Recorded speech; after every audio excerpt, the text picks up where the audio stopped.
Sur ce mois de janvier, on a beaucoup de téléphones qui sont sur le point de sortir ou qui sont déjà sortis. Actuellement, au moment où je tourne cette vidéo, on a deux gros téléphones qui sont déjà sortis sur le marché, le Honor Magic 7 Pro et le OnePlus 13. Et dans cette vidéo, je me suis dit, tiens, on va venir comparer deux téléphones haut de gamme sur Android, tout en te permettant de te faire un choix si tu te dis quel téléphone je vais acheter entre ces deux produits. Bonjour à tous et bienvenue sur cette nouvelle vidéo. C'est Hugo, comme tu l'as compris. Ici, on se retrouve pour un petit comparatif entre le Honor Magic 7 Pro et le OnePlus 13.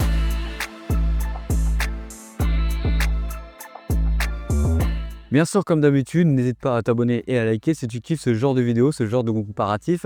Ne t'inquiète pas, à la sortie du S25 Ultra, au moment où je tourne cette vidéo, c'est ce soir, tu auras aussi un comparatif entre le S25 Ultra et d'autres téléphones Android. Il faut savoir que je te montre aussi quelques photos et quelques comparatifs design par exemple sur Instagram, donc n'hésite pas à venir t'abonner juste ici, et aussi si tu veux venir discuter avec moi sur l'un des produits. Alors il faut comprendre que sur les deux produits on est sur des designs quand même assez proches. Pour le OnePlus, tu vas pouvoir retrouver trois couleurs au catalogue. Le noir, c'est celui qu'on dispose dans cette vidéo. Tu vas pouvoir retrouver aussi le blanc et le bleu marine. Côté option de mémoire, le OnePlus lui propose deux configurations, une version avec 16 Go de RAM et 512 Go de stockage, ainsi qu'une version avec 12 Go de RAM. De son côté, lui, le Honor Magic 7 Pro se décline en trois couleurs. Dans cette vidéo, tu vas retrouver la couleur noire, tu vas aussi retrouver une couleur blanche et une couleur bleu ciel.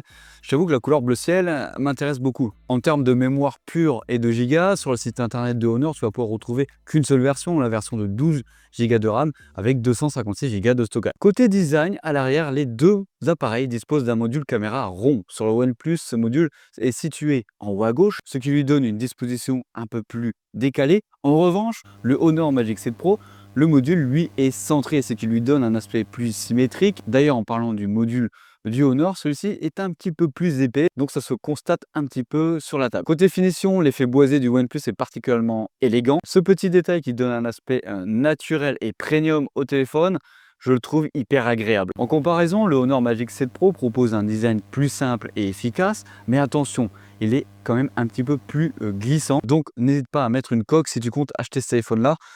Tu as un aspect derrière qui est quand même un petit peu plus glissant que le OnePlus. Passons aux bords et aux coins de l'appareil. Les deux ont des bords plats et des coins arrondis, offrant une prise en main confortable et moderne. Mais ce qui les distingue particulièrement chacun, ce sont les tranches. Tous deux disposent sur la tranche droite du bouton de volume et des boutons Power. Petite subtilité, c'est que le Honor, lui, a ses boutons qui sont disposés un petit peu plus haut que le OnePlus. En plus de ça, le OnePlus, lui, a aussi également un raccourci pour la sonnerie sur la tranche droite. Au niveau des dimensions, on est approximativement sur la même chose. Côté Honor Magic 7 Pro, il mesure 162,7 mm de hauteur pour 77,1 mm de largeur et une épaisseur de 8,8 mm. C'est un téléphone qui offre un bon compromis entre confort et performance avec des dimensions équilibrées pour une prise en main agréable.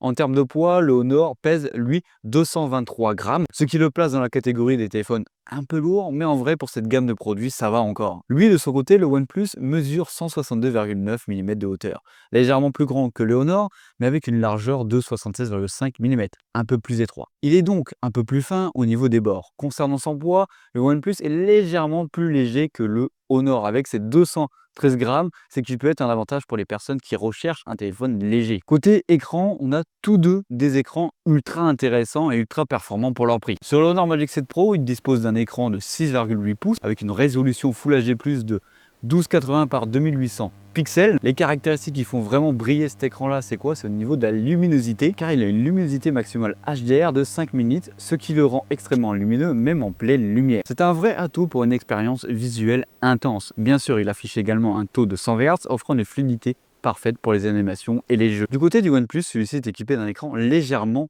plus grand, de 6,82 pouces avec une résolution Quad HD+, de 3168 par 1440 pixels, offrant une définition un petit peu plus élevée, mais en vrai, tu ne vois pas réellement la différence entre les deux écrans. Côté luminosité, il atteint 4500 nits, ce qui est également très bon, mais un peu moins puissant que le Honor. Tout comme son concurrent, il propose un taux de rafraîchissement de 100 Hz pour une fluidité irréprochable et un léger arrondi sur les bords, qui lui donne un côté élégant. C'est vrai que côté Honor, on a aussi des bords arrondis sur l'écran, ce qui est très intéressant, et je dois être honnête avec toi, j'ai quand même un petit affect pour l'écran du Honor. Côté puissance, tant que ce soit du Honor Magic 7 Pro ou du côté du OnePlus, ils sont tous deux équipés du Snapdragon 8 Elite. Ce processeur est capable de gérer des applications intensives, du gaming de haute qualité et des expériences multitâches fluides. Concernant les benchmarks des deux téléphones, je te les avise dès à présent, on peut voir qu'on a des résultats qui sont quand même assez proches grâce à ce Snapdragon 8 Elite. Les scores de performance sont quand même très élevés avec une gestion parfaite des jeux en haute résolution. Et en vrai, c'est vrai que ce processeur est quand même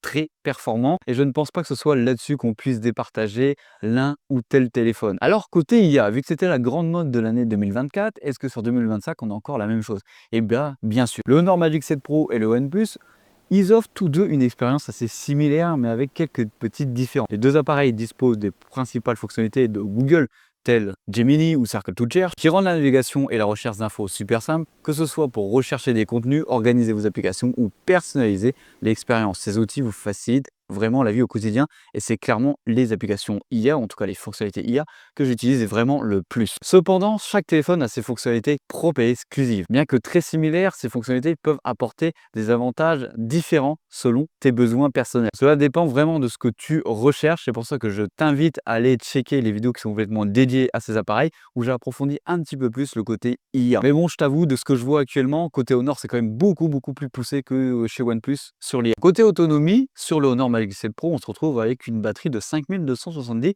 mAh en France, avec une recharge rapide de 100 watts, ce qui permet de recharger rapidement votre téléphone. De l'autre côté, on a le OnePlus qui est équipé, lui, d'une batterie de 6000 mAh avec une recharge lui aussi de 100 watts qui permet une recharge ultra rapide. En termes d'autonomie, tu connais déjà mon retour pour le OnePlus, tu tiens aisément les 2 jours d'utilisation avec une utilisation classique. Côté logiciel, sur le Honor Magic 7 Pro, tu le sais, on a macOS. Cette fois-ci, c'est la 9e version. C'est une surcouche qui est vraiment très fluide, simple à utiliser et qui offre une interface assez épurée. C'est un système qui se veut intuitif, parfait pour ceux qui recherchent une expérience directe sans trop de complications. Du côté de OnePlus, on a Oxygen OS 15, qui est également lui aussi très fluide et très agréable à utiliser. Cependant, concernant la personnalisation, que ce soit les fonds d'écran, l'interface, les icônes, etc., je trouve que c'est un petit peu plus poussé côté OnePlus. Mais c'est vrai qu'en contrepartie d'avoir des paramètres beaucoup plus poussés, on peut s'y perdre un petit peu et c'est quand même beaucoup moins simplifié que côté Honor. Malgré cela, Honor arrive quand même à améliorer cela et à offrir beaucoup de personnalisation sur son interface. Cela dit, il faut prendre en compte qu'aussi OnePlus a un petit défaut sur son interface, c'est qu'il a souvent du mal à faire les derniers correctifs et les dernières mises à jour à temps. Par exemple, si je regarde mon OnePlus actuellement, je tourne la vidéo le 22 janvier, on a encore le correctif de sécurité Google de décembre. Sur les mises à jour sur le long terme, lui, Honor, offre jusqu'à 50 mises à jour Android et 6 ans de sécurité. C'est vraiment un gros plus si tu achètes ce téléphone-là pour avoir une longévité avec celui-ci, alors que côté OnePlus, c'est un peu plus petit. On est seulement sur 4 ans de mise à jour. Passons dès à présent maintenant sur le côté photo. C'est vraiment un domaine essentiel pour beaucoup d'entre nous, surtout pour moi. D'un côté, tu as Honor. Honor, ça t'annonce vraiment du bon en photo. Et de l'autre côté, tu as OnePlus qui est associé avec Hasselblad, ce qui permet d'avoir des photos ultra intéressantes. Du côté du Honor, on peut retrouver un triple appareil photo à l'arrière avec des spécifications impressionnantes. Déjà, on a un capteur grand angle de 50 mégapixels avec une ouverture variable de f1.4 à f2. Tu vas pouvoir aussi retrouver un ultra grand angle de 50 mégapixels, c'est idéal pour capturer de vastes paysages, et aussi un caméra téléobjectif de 200 mégapixels avec un zoom optique x3 et un zoom numérique x100. Et il y a quelque chose quand même à notifier, l'enregistrement en vidéo est limité à du 4K 60 images par seconde, contrairement au One. Côté du OnePlus, tu vas pouvoir retrouver un triple capteur 50 mégapixels avec un téléobjectif zoom optique x3 et un zoom numérique zoom x120. En termes de fiches techniques pures sur la vidéo, le OnePlus surpasse un peu le Honor avec la possibilité d'enregistrer jusqu'à 8K 30 images par seconde. Alors oui, après la fiche technique, ça veut rien dire, c'est surtout le traitement logiciel derrière. Petite vidéo avec la caméra selfie, 4K 60 images par seconde.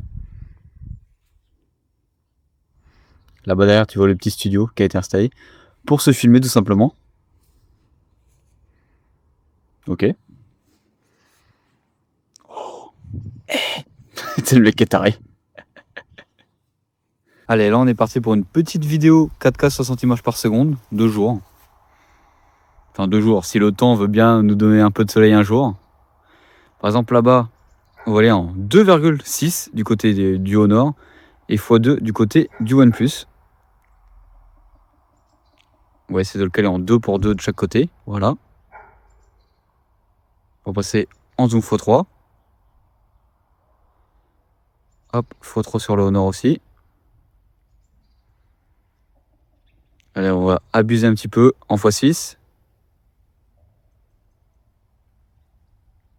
Voilà, x6 de chaque côté. Ok. On revient en x1. On va aller voir, tiens, juste ici, pour voir s'il arrive à faire le focus. Ok, je suis trop près, les deux n'y arrivent pas. Tant pis, on va aller voir ça.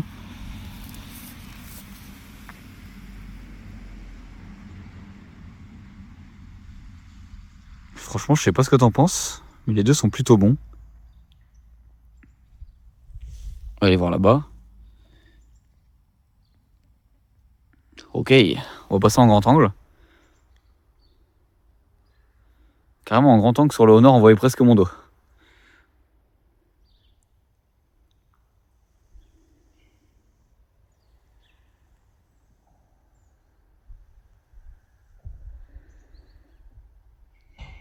Je sais pas si vous avez remarqué, mais sur le Honor, ça le fait peut-être pas sur le OnePlus, mais j'ai été plus interpellé sur le fait que ça change de couleur. Voilà, on arrive sur la fin de cette vidéo. Entre le comparatif entre ces deux petits produits, enfin ces gros produits, c'est quand même des gros mastodontes. Les deux téléphones sont à des prix assez proches, peu importe l'offre de précommande que tu peux avoir ou l'offre au moment où tu regardes cette vidéo. Donc c'est vraiment un choix personnel entre les deux, en ce que tu préfères entre OnePlus ou Honor, si tu as des points qui t'intéressent. D'ailleurs, n'hésite pas à mettre en commentaire si tu as des questions à poser sur l'un des deux produits et si pour toi, quel téléphone est le meilleur entre les deux. Voilà, comme d'habitude, c'était Hugo sur la chaîne JK Top. J'espère qu'elle t'aura plu. Allez, bisous.